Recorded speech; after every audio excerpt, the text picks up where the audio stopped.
네, 안녕하십니까. 2019년 17회 사회복지조사론 기출문제를 살펴보도록 하겠습니다.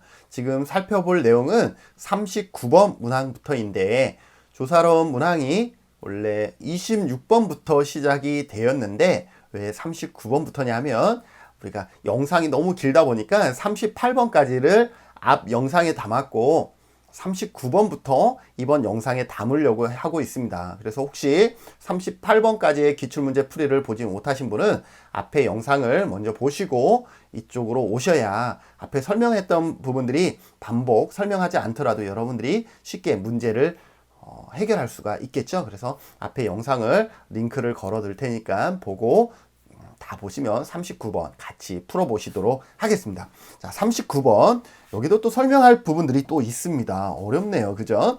질적 조사로 보기 어려운 것은 정답을 찾는 데는 어렵지 않습니다. 근거이론, 문화기술지, 솔로몬, 내러티브, 현상학 연구인데 정답은 그냥 3번 딱 나와 있습니다. 실험 설계로 양적 조사.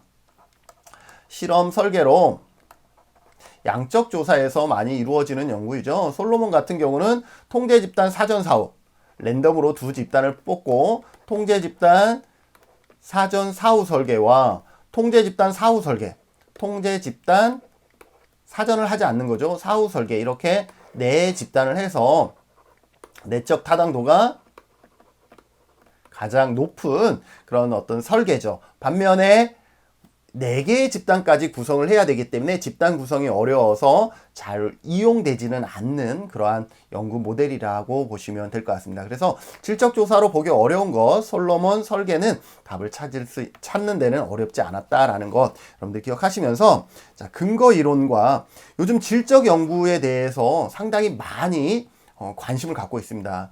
저희가 어떤 연구를 발표할 때 학술지에도 과거에는 질적 연구에 대한 부분들이 인정을 많이 안 해줬는데 최근에는 질적 연구가 현장에서도 많이 인정을 받고 있어요. 그러다 보니까 그게 이렇게 시험 문항에서도 이렇게 반영이 되어지고 있다라고 보시면 될 것 같습니다. 자, 그러면 질적 연구에 대해서 살펴보면 근거 이론이죠. 근거 이론. 일반적으로 질적 연구는 어때요? 질적 연구는 일반화 하려고 합니까? 안 합니까? 일반화의 정도가 낮죠. 일반화를 하려고 하는 게 아니잖아요. 그런 어떤 상황적인 맥락에 관심을 갖고 있는 것이잖아요. 그런데 여기에 근거 이론이라고 해서 뭐가 붙었어요?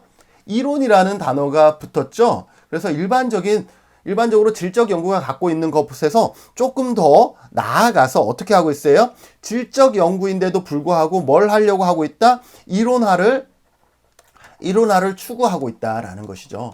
그만큼 양적인 방법들에 대해서 철저히 반영하고 있다라고 보시면 되겠습니다.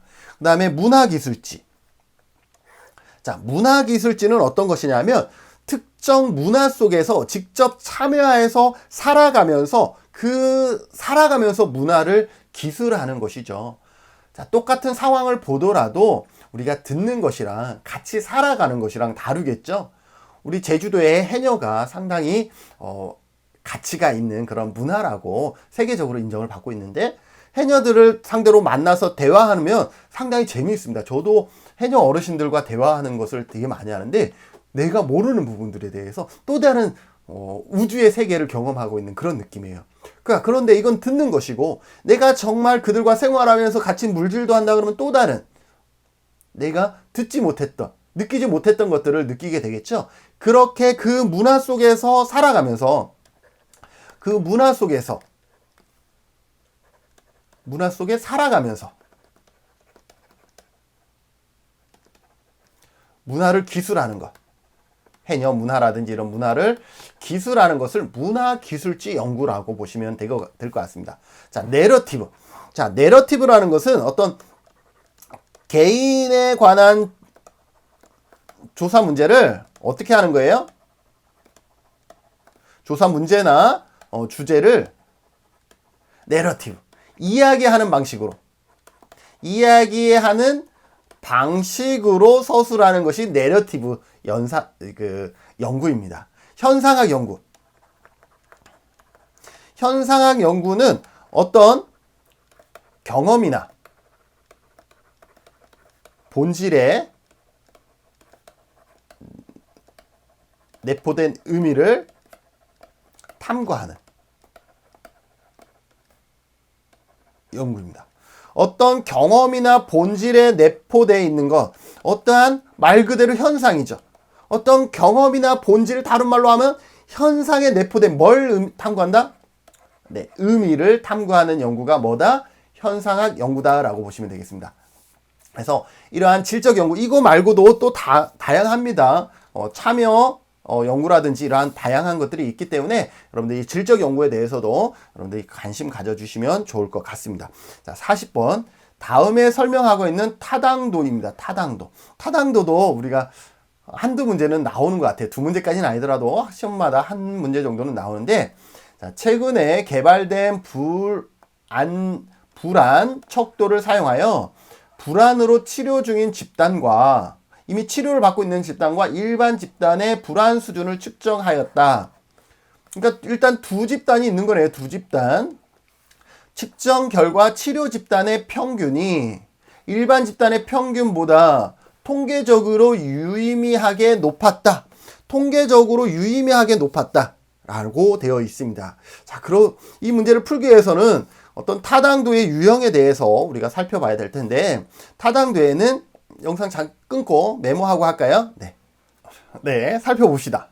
자, 여기에 보면 타당도는 내용 타당도, 기준 타당도, 구성 타당도 이렇게 설명이 되어질 수 있습니다. 여기서 내용 타당도라 그러면 말 그대로 액면 타당도, 표면 타당도라고 설명이 되어지는데, 전문가에 의해서 검토되어지는 타당도입니다. 여러분들이 어떤 설문, 척도를 개발했는데 전문가에게 보여주는 거죠. 제가 이렇게 개발했는데 괜찮습니까? 괜찮다 라고 얘기하면 내용 타당도, 액면 타당도, 표면 타당도는 이제 타당도가 높다라고 이렇게 얘기할 수가 있는 것이죠. 기준 타당도는 말 그대로 어떤 기준하고 비교하는 거예요. 그러니까 기준은 두 가지가 있어야 되겠죠, 반드시. 그러면 그 기준이 미래 시점이 기준이 되느냐, 아니면 이미 검증되어 있는 어떤 척도가 기준이 되느냐에 따라서 달라지는 것이죠.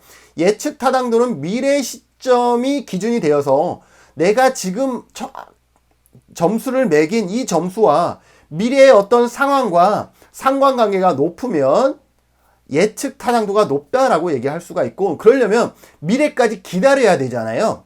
그래서 이제는 동시 타당도를 하는 것이죠. 미래까지 기다릴 수가 없으니 이미 타당도가 확인된 기준과 같이 비교를 해서 상관관계가 높으면 동시 타당도가 높다라고 할 수가 있는 것이죠. 그런데 동시 타당도는 타당도가 확인된 것과 비교해야 되니까 이거는 도구 효과가 또 발생할 수가 있겠죠. 난이도의 문제에. 그래서 구성 타당도라는 것은 구성이라는 건 논리적인 것을 얘기를 하죠. 논리에 잘 맞느냐라는 거죠.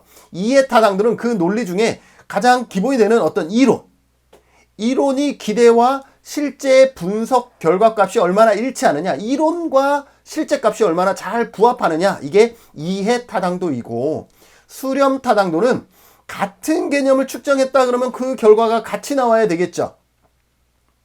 예를 들어서 그런 것이죠. 음주 테스트를 한 거랑 혈중 알코올 농도라 그러나요? 알코올 농도를 테스트한 것이 이 둘의 상관관계가 높다라 그러면 이것은 수렴 타당도가 높다라고 얘기를 할 수가 있죠. 근데 판별 타당도라 서로 다른 것을 측정했다 그러면 달라야 된다라는 것이죠. 예를 들어서 뭘까요? 콜레스테롤을 검증한 결과와 혈중 알코올 농도를 검사한 이 결과는 서로 다른 것을 측정했기 때문에 그 결과 상관성이 높아야 되겠어요? 낮아야 되겠어요? 낮아야 되겠죠. 이러한 의미를 갖고 있습니다.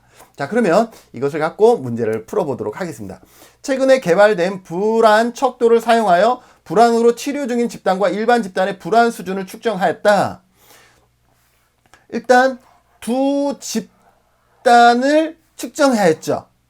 측정 결과 치료 집단의 평균이 일반 집단의 평균보다 통계적으로 유의미하다. 이 통계적으로 유의미하다라는 것은 여러분들이 잘 해석해야 되는데, 타당도가 확인된 것과 차이가 없다라는 거예요. 그러니까 이미 통계적으로 유의미, 낮다, 좋아졌다, 나빠졌다라는 것이 통계적으로 확인됐다라는 것은 이미 어떠한 결과, 치료의 결과가 확인된 것에 부합한다라는 것이죠. 그래서 여기에서는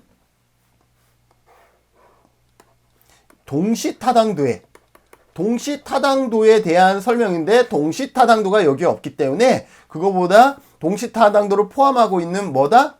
기준타당도가 답이다라는 것이죠.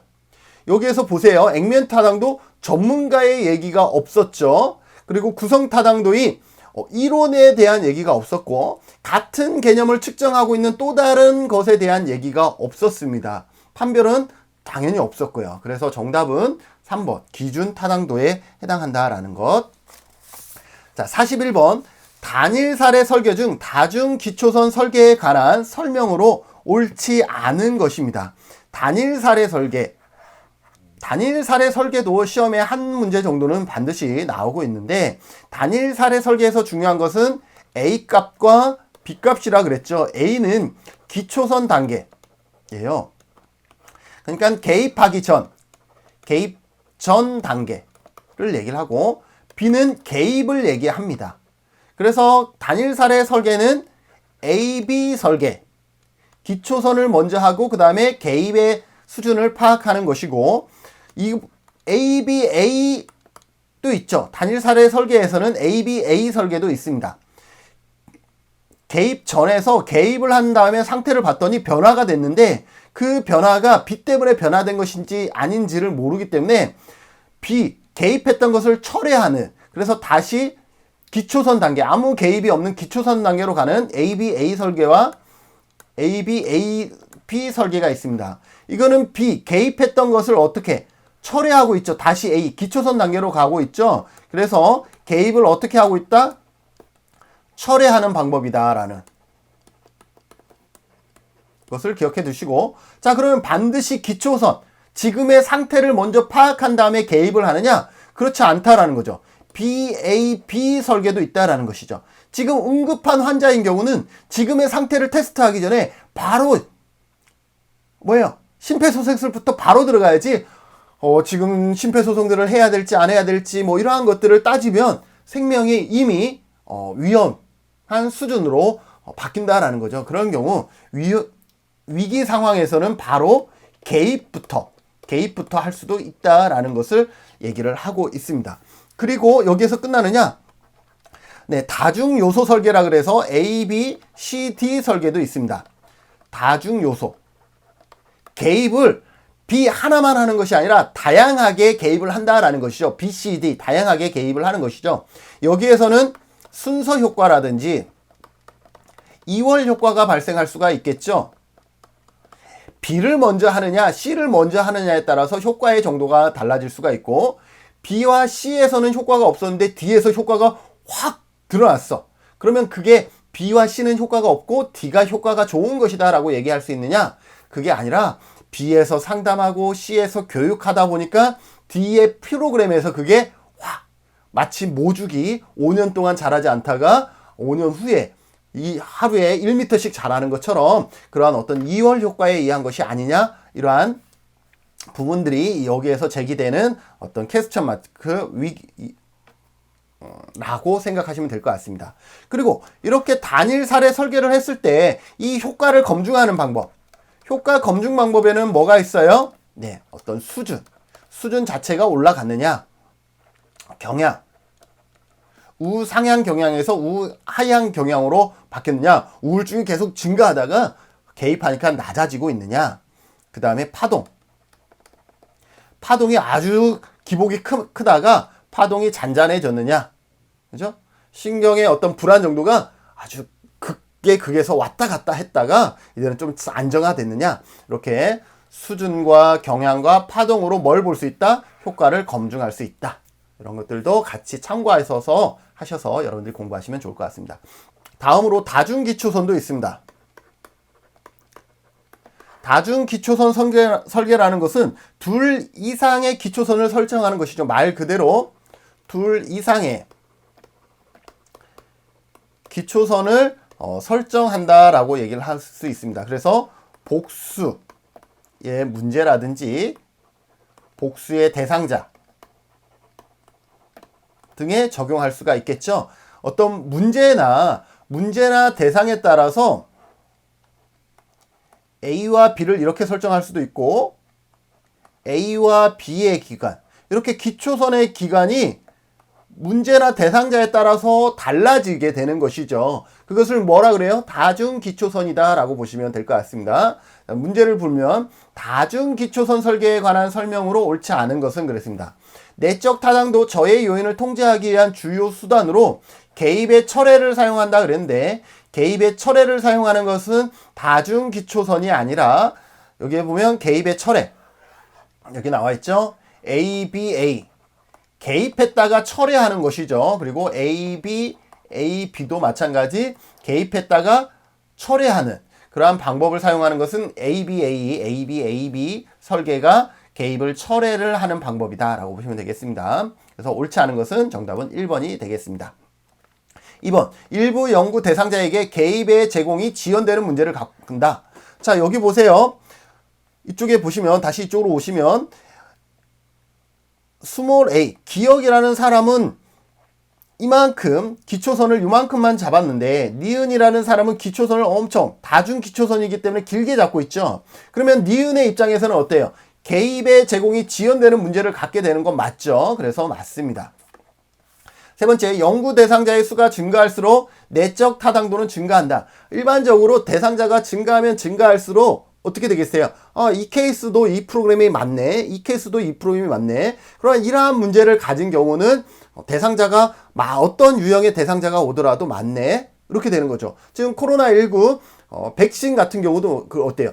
다양한 대상자, 연령대별로 또 인종별로 이렇게 하면서 했는데 다 효과가 있어. 그러면 이 백신은 전체적으로 효과가 있다라고 얘기할 수 있는 내적 타당도를 얘기할 수가 있겠죠. 그래서 얘도 맞습니다. 네 번째, 동일한 개념을 특정 연구 대상자의 여러 표적 행동에 적용하여 개입의 효과성을 평가할 수 있다. 여러 표적 행동. 다중 기초선이라는 것은 복수의 문제가 표적 행동이 되는 것이죠. 복수의 대상자나 복수의 문제에 개입할 수 있다라고 그랬으니까 4번도 맞습니다. 다섯 번째, 수집된 자료의 분석을 통해 통계적 방법이 사용되어지기도 한다. 맞습니다. 그래서 옳지 않은 것은 1번이고 1번은 단일 사례 설계 중 ABA 설계다라는 것 여러분들 기억해 주시면 될 것 같습니다. 자, 42번 대학생의 조사 연구 과정의 일부이다. 이를 올바르게 나열한 것은 대학생들의 전공에 따라 다문화 수용성이 다를 것이다 라는 가설 설정, 표본을 추출하여 자료를 수집하고 대학생들의 다문화 수용에 관한 선행 연구를 고찰하고 구조화된 설문지를 작성했다라고 하고 있습니다. 자, 그래서 여기에서는 조사 연구 과정에 대해서 살펴보는 것이 중요한데요. 일단 조사 주제가 생기면 조사 문제. 여러분들 아무거나 하지 않잖아요. 나 뭐에 대해서 하고 싶어? 조사 주제. 뭐에 대해서 하고 싶어? 그런 생각 들면 이게 이럴까 저럴까 고민하죠. 조사 문제를 만드는 거죠. 그런 다음에 그것을 바로 가설로 하는 것이 아니라 반드시 뭘 해요? 선행 연구를 고찰한 다음에 선행 연구를 통해서 뭘 한다 그랬어요? 가설 설정을 한다 그랬습니다. 그래서 여러분들 이 관계만이라도 여러분들 기억하라 그랬죠? 가설 설정 이전에 반드시 뭘 해야 된다? 문헌 검토 선행 연구를 조사하게 된다라는 거죠. 가설을 설정하면 여기에서 조사 설계를 하게 됩니다.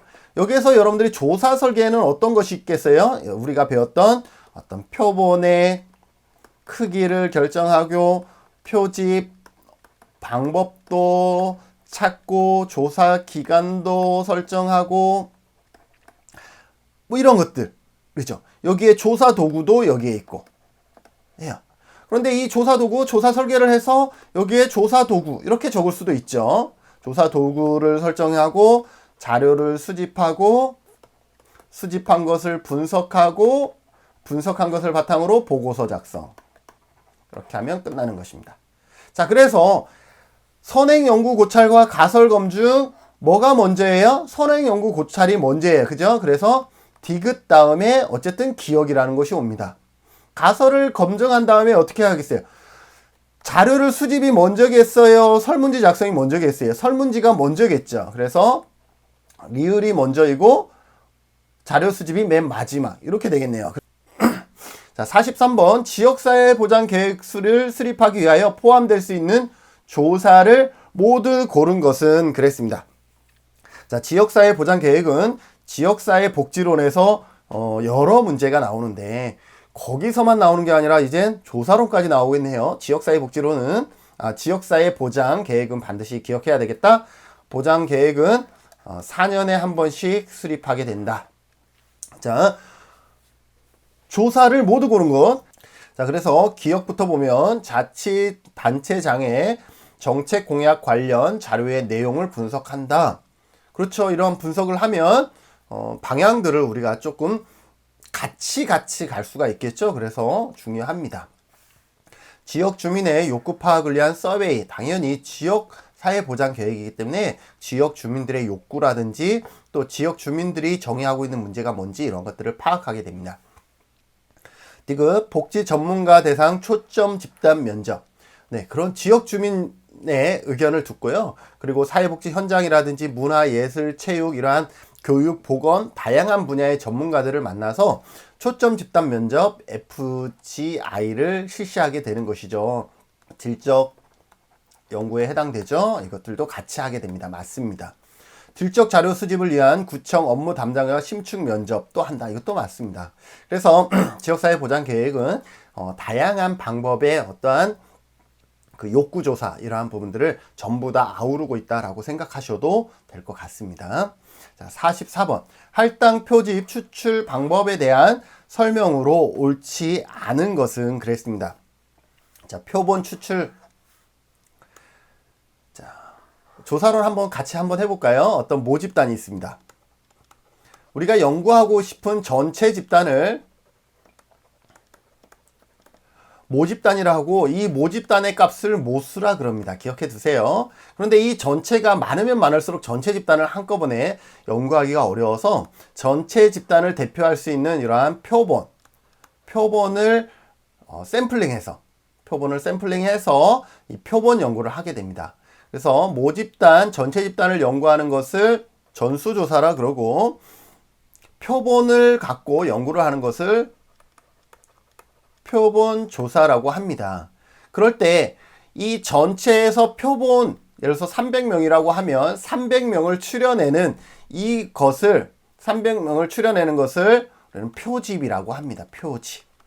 그래서 표집은 뭐다? 표집은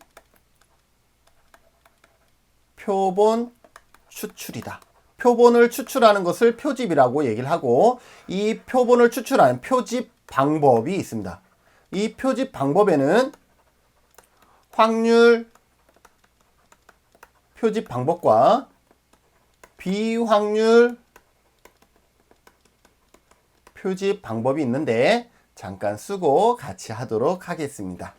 네, 확률 표집 방법과 비확률 표집 방법으로 표집 방법, 표본 추출 방법이 나누어지는데 확률 표집 방법은 단순 무작위, 그 다음에 체계적 계통, 충합 표집, 그리고 집락 근집 표집이 있고요. 비확률 표집에는 임의 표집, 유의 표집, 할당 표집, 눈덩이 표집 등이 있습니다. 각각에 대해서 간단히 살펴보면 단순 무작위는 랜덤. 어떻게 랜덤을 뽑느냐? 난수표를 활용해서 많이 뽑는데요. 난수표의 개념 간단히 한번 보시죠. 이렇게 숫자들이 계속 나열되어 있는 통계책 뒤에 보면 있습니다. 여기에서 이 모집단이 50명이라고 치고 50명 중에 3명을 뽑을 거예요. 3명을 뽑을 거라는 거죠. 자, 그랬을 때 우리가 난수표에 하나의 숫자를 정합니다. 4를 정했습니다. 그리고 방향을 정합니다. 왼쪽인지 오른쪽인지 위쪽인지 아래쪽인지 이쪽으로 갈게요. 자, 그래서 50명 중에 3명의 표본의 크기가 3명이에요. 3명을 구할 거예요. 자, 일로 갑시다. 자, 50명이니까 두 자리로 끊습니다. 45. 됐죠? 45, 50번 안에 있죠? 그러니까 45가 한 명이 뽑혔습니다. 92. 되나요? 안 되나요? 안 되죠? 47. 되나요? 안 되나요? 되죠? 47. 89. 되나요? 안 되나요? 안 되죠? 그럼 만약에 1, 2가 있었다면 1, 2 되나요? 안 되나요? 되죠? 그래서 난수표는 하나의 숫자를 뽑는 순간 우리가 그걸 찾아내는데 시간이 걸리지만 이미 결정이 돼 있는 거죠. 그래서 45, 47, 12가 샘플링이 된 것이죠. 그래서 난수표를 활용하는 단순 무작위 방법은 이러한 방법이었고요. 체계적 계통은 앞에서도 설명을 했습니다. 모집단. 모집단을 뭘로 나눠요? 표본 크기. 나누기 표본 크기로 나누면 표지 간격이 생기죠. 간격 K 값이 구해집니다. 이 K 값을 구하면 여러분들이 만약에 50명이다 그러면 50명 중에 5명을 뽑을 거다 그러면 50명, 모집단이 50명 중에 5명을 샘플링 할 거다. 그러면 표지 간격 K는 얼마다? 10이 나오죠. 그러면 여러분들이 임의의 수 하나를 선택하는 것이죠. 여러분들 몇 번의 수를 선택하겠습니까? 37이라고 선택하는 순간 여기에서 플러스 10 계속 더하고 마이너스 10 계속 더하는 거죠. 그렇게 되면 5명이 셀렉트가 되는 것이죠. 자, 그 다음에 충합 표집. 충합 표집은 어떤 것이냐라는 거죠. 예를 들어서 우리 제 특강을 듣는 사람의 만족도를 구할 것인데 여기에는 확실히 남자와 여자의 만족도가 차이가 있어요. 저도 유튜브에 올리면요, 제 유튜브요, 시청자들이 대부분 누구냐 하면 남자예요. 남자이면서 좀 나이가 드신 분들이 많아요. 자, 그러면 제가 남자이면서 나이가 있으신 분들이 제 채널을 많이 보고 여성이면서 젊은 사람은 거의 안 본다라는 거예요.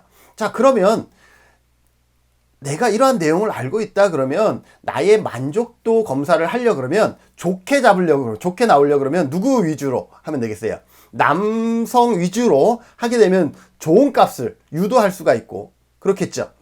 근데 정말로 내가 진위 값을 얻고 싶어요. 정말로 내 영상의 만족도를 얻고 싶어. 그러면 내 채널을 본 남자와 여자를 같이 점수를 살펴보는 것이 좋겠죠. 왜냐하면 남성은 일반적으로 많이 나오는 편이고 여성은 만족도가 낮게 나오는 편이니까 그것을 보려 그러면 진위 값을 보려 그러면 동등하게 봐야 되겠죠. 그러면 충합 표집.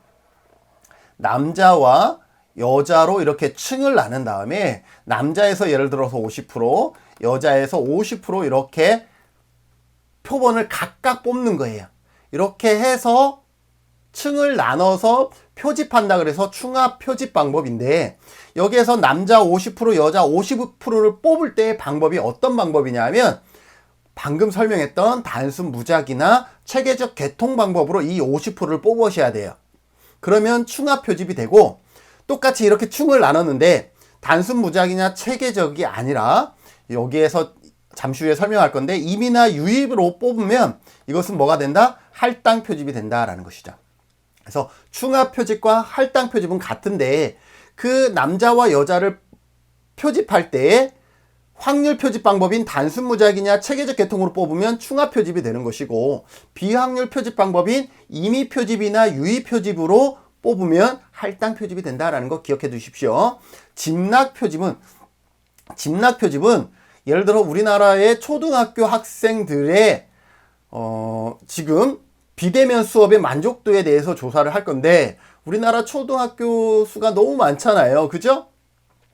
그래서 초등학교가 너무 많으니까 이 학생들을 다 셀렉트하기가 어려우니까 이 학생들은 같다라고 간주를 하고 서울에 있는 초등학교나 제주도에 있는 초등학교가 같다라고 간주를 해서 이 중에서 랜덤으로 뽑는 거죠. 이렇게 2개를 뽑은 다음에 이 초등학교 안에서 1, 2, 3, 4학년의 생각은 다르니까 이들의 생각을 들어보자 라고 하는 것이 집락 군집입니다.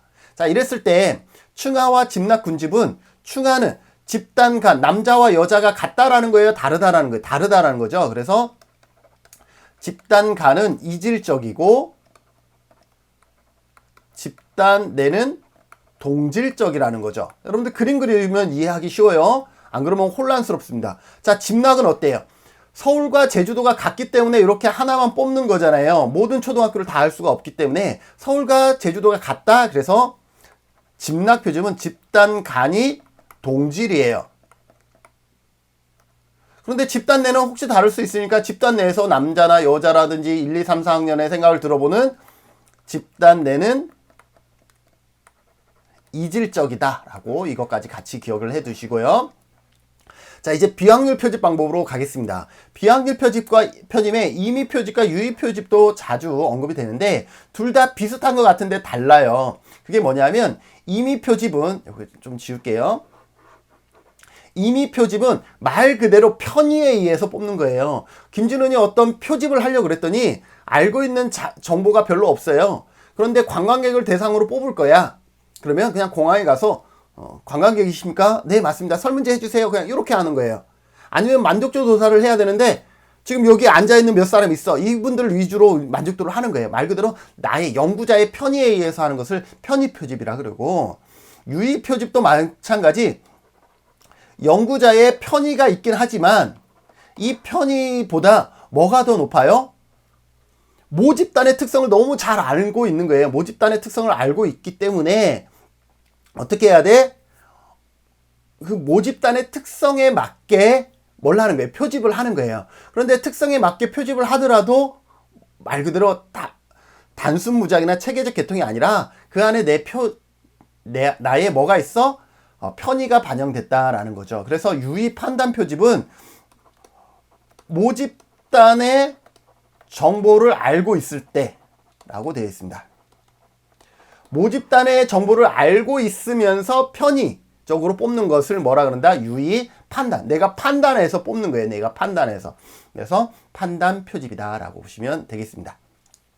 할당 표집은 아까 충합 표집에서 설명한 그대로고, 눈덩이 표집은 이게 사회적으로 노출되기 어려워하는 신분의 대상자들을 연구자로 했을 때에는 그분들이 노출되는 것이 어렵잖아요. 그래서 그러한 분들을 우리가 연구할 때는 어떤 특정한 한 사람을 알고 있으면 조사를 하는 거죠. 연구를 한 다음에 혹시 당신과 같이 어려움을 겪고 있는 사람들이 있으면 소개시켜 주실 수 있나요? 그러면 제가 그분들을 상대로도 연구를 하고 싶은데요. 그래서 소개를 받고 B를 하고 또 소개를 받고 C, D를 하는, 마치 엊그제 눈이 와서 눈사람을 만들 때 작은 눈덩이를 만들고 굴려서 그 부피를 키워나가는 것처럼 눈덩이 표집은 처음에 대상자를 많이 알고 있지 않고 한두 사람을 알고 있으면서 그 사람에게 여쭈면서 이렇게 확장시켜 나가는 표집 방법이다라고 보시면 되겠습니다.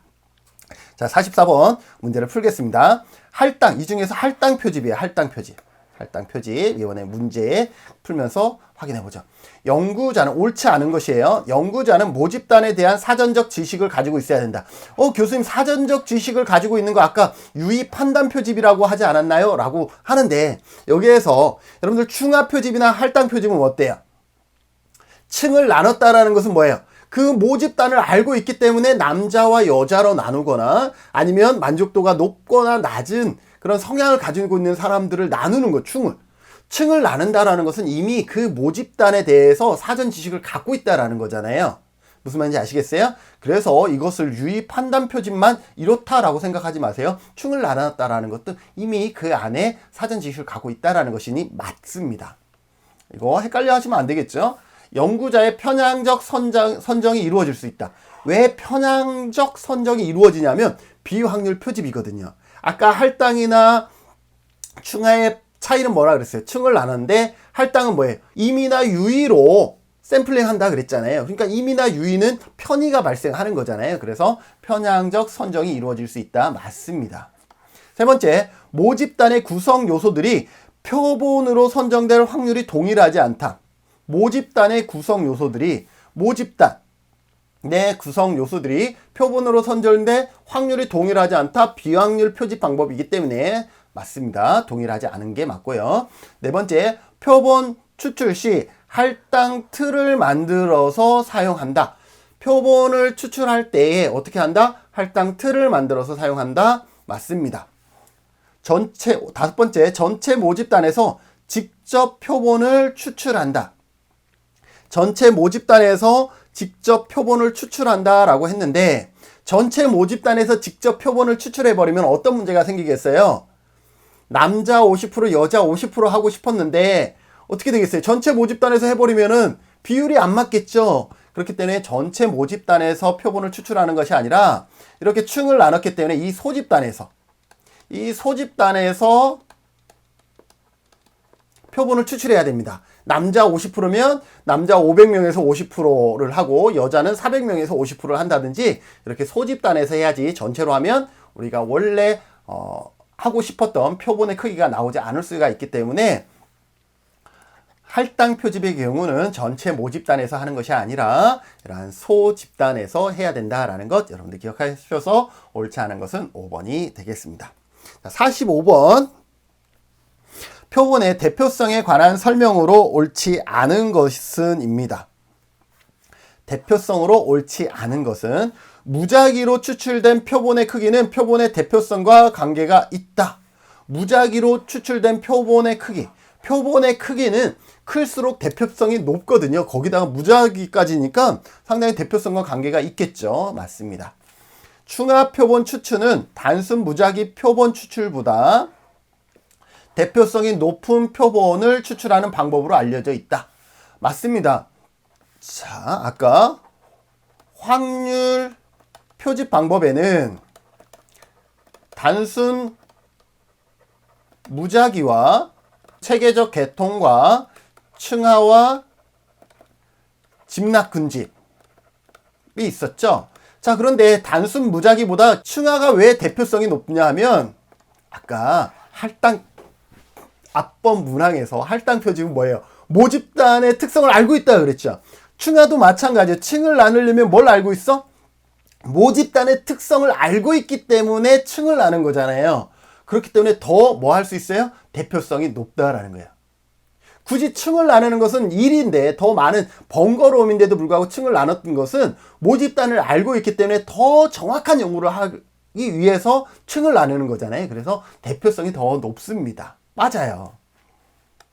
세 번째, 표본의 대표성은 표본의 질을 판단하는 주요 기준이다. 당연히요. 표본의 대표성이 높아야만이 표본의 질이 좋은 거죠. 표본을 하는, 샘플링하는 의미가 있는 거잖아요. 그죠?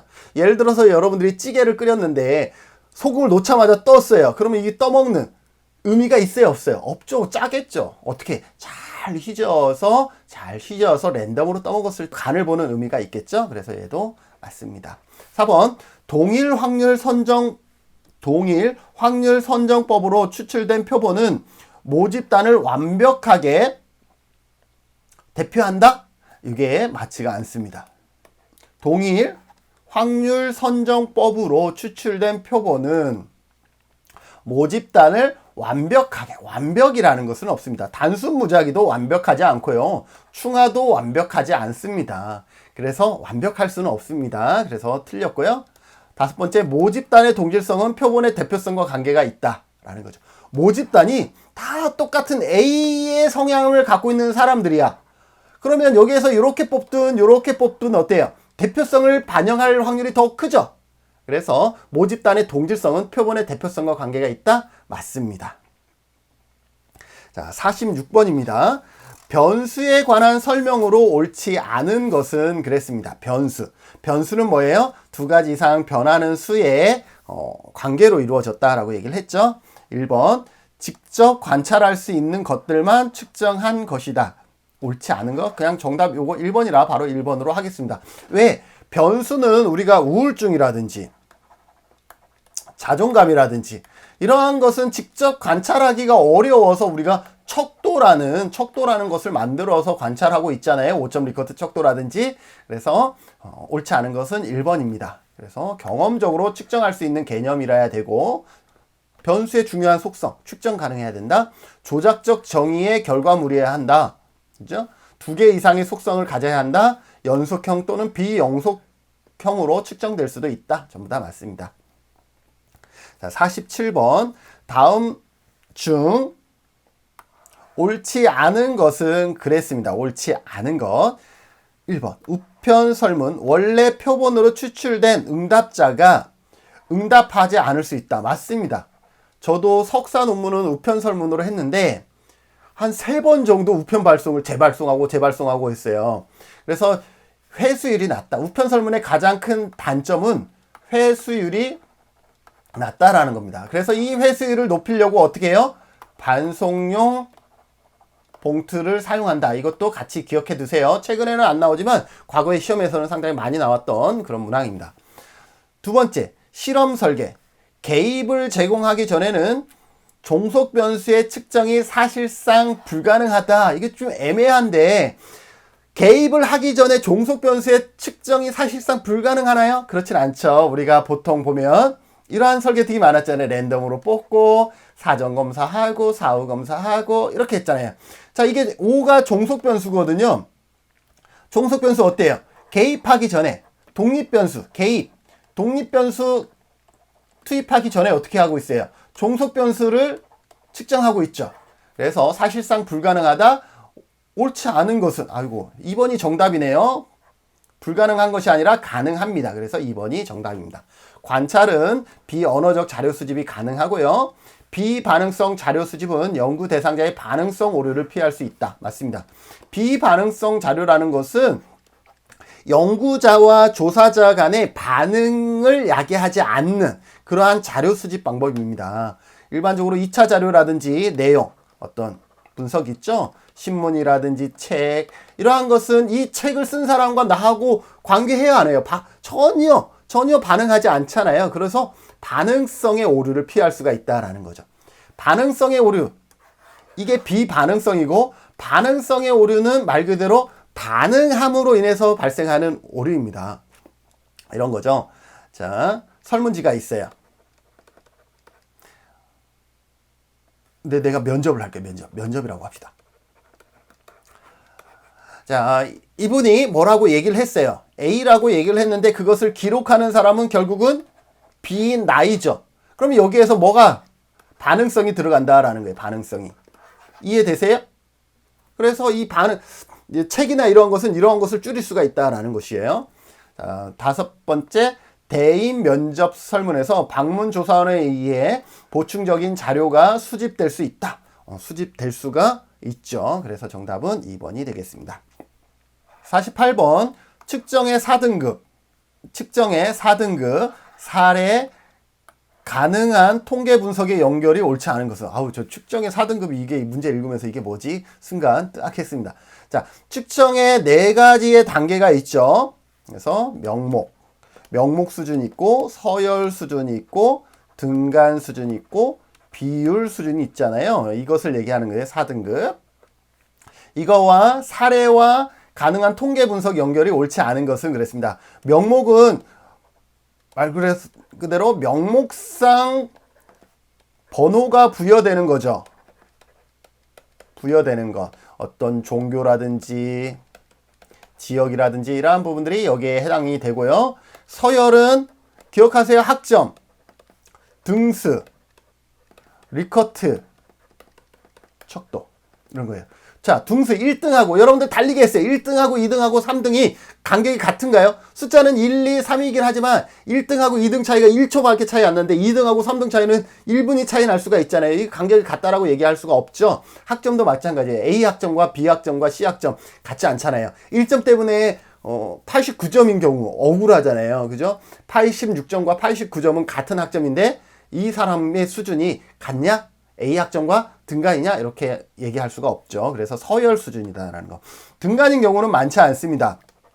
온도라든지 뭐 IQ, 그 다음에 어떤 지수가 들어간 거는 여기이고요. 그 다음에 시험 점수,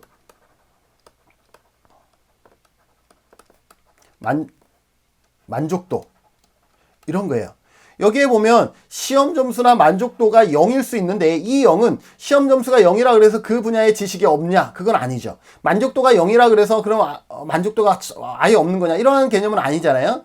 그래서 온도도 마찬가지죠. 온도가 0이라는 것은 절대 0이 있는 것이 아니라 우리가 그 온도를 기준으로 하고 왜? 마이너스 4도도 있는 걸요. 그죠? 그래서 이 정도는 여러분들이 기억해 주세요. 특히 등간에서 많이 헷갈리기 때문에 등간 수준 정도는 여러분들이 기억해 주시면 좋을 것 같습니다. 비율은 어떤 수입이라든지 길이라든지 나이 기억해 두시죠. 근무 기간. 그래서 없으면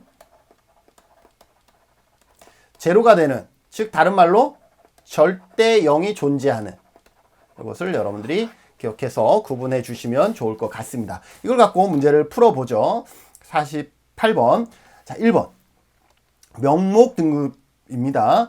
베이비붐 세대의 여부. 베이붐 세대냐 아니냐 이거는 명목으로 할 수가 있습니다. 그죠? 그 다음에 백분율. 이게 저도 이게 처음에 되게 혼란스럽긴 했습니다. 사실상 백분율은 뭐냐 하면 남자와 여자를 할 때 남자 40%, 여자 뭐 60% 이렇게 할 수도 있죠. 아니면 시험 점수를 할 때 명목으로 하는데 몇 점 이상 이하 이렇게 할 수 있잖아요. 그죠? 그래서 50점 이상인 사람과 이하인 사람 이렇게 나눌 수가 있는 것이고, 아니면 어떤 기준을 갖고 나눌 수가 있어요. 그죠? 그래서 여기에서는 가능하다라는 것, 가능하다라는 것. 서열 등급은 학점 서열 등급 맞죠? 그래서 가장 학점이 많은 분포, 체빈치는 빈도. 그죠? 그래서 이 이하는 명목은 빈도. 그죠? 그래서 여기에서는 더하기와 빼기가 가능하고, 여기서는 더하기, 빼기, 곱하기, 나누기 이러한 것들이 가능하다라고 했죠. 그래서 빈도 가능하고요. 가능하고 온도는 등간 맞죠? 그래서 중위수 가능할 것 같고요. 비율, 시험 점수. 여기에서 확실한 건 시험 점수가 어디예요? 이게 등간이죠. 산술 평균은 가능합니다. 그죠? 여기가 틀렸어요. 여기가. 그래서 명목 등급은 성별, 여부, 여기도 여부였죠. 가능하고 교차 분석도 가능합니다. 몇 명, 빈도로서 가능할 것 같아요. 자, 그래서 옳지 않은 거, 확실하게 옳지 않은 것은 4번입니다. 이 부분에서 좀 모호함이 좀 많습니다. 1번을 한 학생들이 많은데 충분히 이것은 이해할 수 있을 것 같아요. 그런데 그럼에도 불구하고 그렇기 때문에 이러한 통계 분석 방법은 사실상 통계를 분석하지 않았던 했던 경험이 적은 사람은 모호할 수가 있어요. 그래서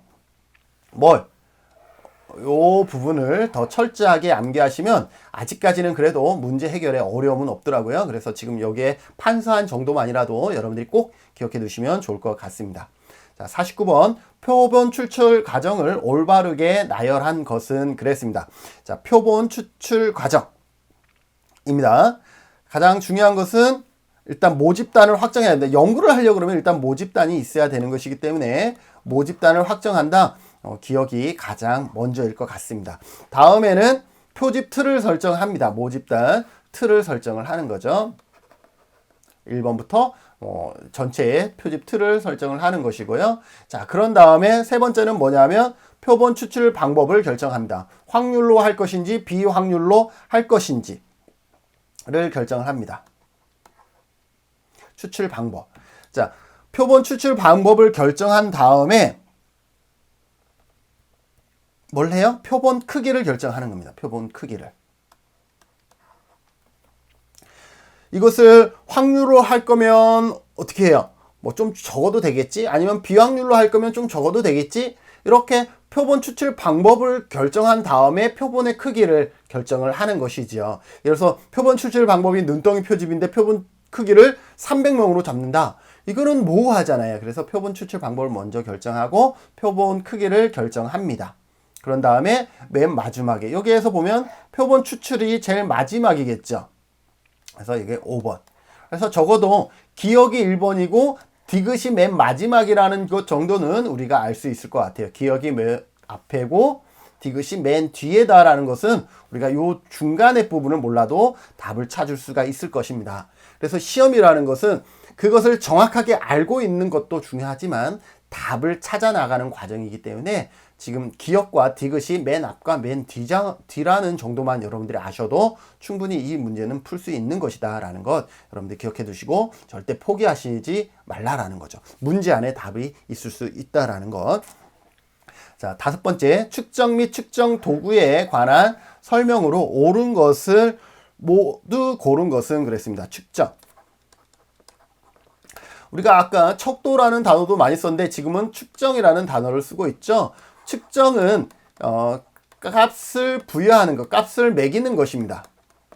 척도는 이 값을 매기기 위해 필요한 도구입니다. 도구. 여러분들이 체중을 재려고 그러면 뭐가 필요해요? 체중계가 필요하죠. 이 체중계는 척도에 해당됩니다. 그래서 여기에서 이 체중계를 하고 내 몸무게는 86kg, 제가 86kg거든요. 많이 나가죠. 이거는 뭐예요? 측정이죠. 측정. 값을 부여하는 것은 측정이다 라고 보시면 되겠습니다. 여기에서 자, 측정은 뭐예요? 값을 부여하는 거고, 측정 도구는 다른 말로 하면 뭐가 되는 거예요? 척도를 얘기하는 겁니다. 측정 도구는 척도. 자, 측정 도구를 개발하기 위해서 조작화가 요구되어진다. 척도. 측정 도구는 척도. 척도를 개발하기 위해서는 조작화가 필요하죠. 노인을 상대로 할 것이면 노인의 나이는 몇 살인지에 대해서 필요합니다. 니은 문화적 편견은 측정에 무작위 오류를 발생한다. 문화적 편견은 무작위 오류를 발생한다라고 되어 있는데, 여러분들 자기 오류와 무작위 오류가 있습니다. 무작위 오류, 자기 오류는 체계적 오류. 체계적 오류는 계속해서 반복되어지는 오류예요. 무작위는 말 그대로 반복되지 않는 거예요. 어쩌다 보니 이렇게 표현할까요? 자, 문화적 편견. 여러분들이 만약에 일본에 대한 문화적 편견이 있어. 그러면 측정할 때 어떻게 되겠어요? 계속 약간 안 좋은 쪽으로 측정을 하겠죠. 자, 이게 계속 무작위적으로 언제는 좋았다가 언제는 나빴다가 이럴까요? 그렇지 않잖아요. 문화적 편견은 일반적으로 자기 오류, 체계적 오류가 발생한다라고 보시면 되겠습니다. 체계적 오류. 그래서 얘는 틀린 것 같습니다. 디귿. 리커트 척도 구성은 서열 척도. 리커트는요, 등간이 아니라 서열 수준입니다. 매우 만족, 만족, 보통, 불만족, 매우 불만족. 이거는 간격이 일정한 등간이 아니라 서열, 높고 낮음, 많고 적음만 우리가 판단할 수 있는 서열 척도라는 것 맞습니다. 리을. 수능 시험은 대학에서 학업 능력을 예비적으로 파악하는 측정 도구이다. 수능 시험은 대학은 아직 이 학생을 뽑지 않은 상태잖아요. 근데 어떤 학생의 학업 능력이 어느 정도인지를 결국 판단하는 것이 수능을 통해서 판단하는 거거든요. 그래서 학업 능력이 되는 사람은 우리는 뽑겠다라는 것이 수능 시험이기 때문에 대학 입장에서 봤을 때 수능 시험은 예비적으로 파악하는 측정 도구가 될 수 있다. 이거는 옳은 표현이 되겠습니다. 그래서 정답은 니은을 빼면, 그래서 3번 기억, 디귿, 리을이 정답입니다. 네, 여러분 어떻습니까? 조사로는 약간 범위가 설명할 부분들이 좀 많아서 17회 기출문제를 1, 2편으로 나누어서 영상을 올리고 있습니다. 그래서 여러분들이 어떻게 보면 꼼꼼하게 설명했기 때문에 1시간이 아니라 2시간에 걸쳐서 해설을 했기 때문에, 풀이를 했기 때문에 여러분들이 이 기출문제만 잘 보시더라도 시험 보는데 크게 어렵지 않도록 최대한 내용들, 해석들을 좀 첨가를 했기 때문에 여러분들 꼼꼼하게 다시 한번 봐주시고, 다음 강의는 2020년 바로 작년에 왔던 18회 사회복지 조사론 기출문제를 다시 준비를 할 테니까 한번 보시고 다음에 또 해석을 볼 때 조금 편안하게 이제는 문제를 풀 수 있는지 검토해 보시면 좋을 것 같습니다. 너무 많이 수고하셨고요. 다음 시간에 뵙겠습니다. 수고하셨습니다.